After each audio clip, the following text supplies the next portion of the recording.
अस्सलामुअलैकुम। हम आज आपके सामने एक ट्रेडिशनल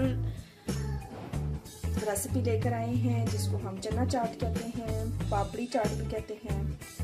और उसके लिए हमें आधा किलो बॉयल सफ़ेद चने, आधा किलो आलू, बारीक कटी हुई प्याज,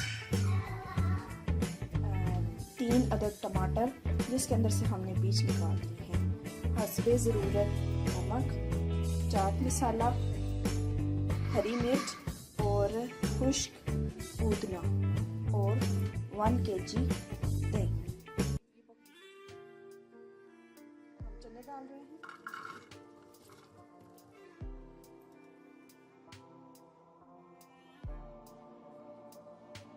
कटे हुए आलू,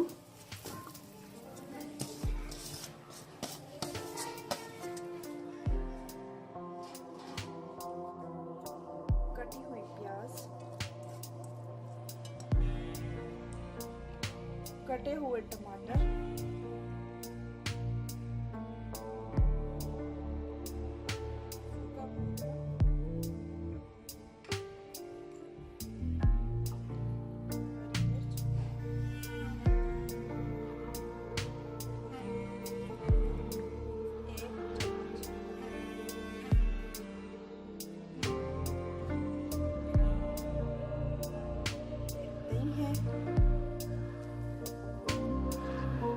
वन टेबल स्पून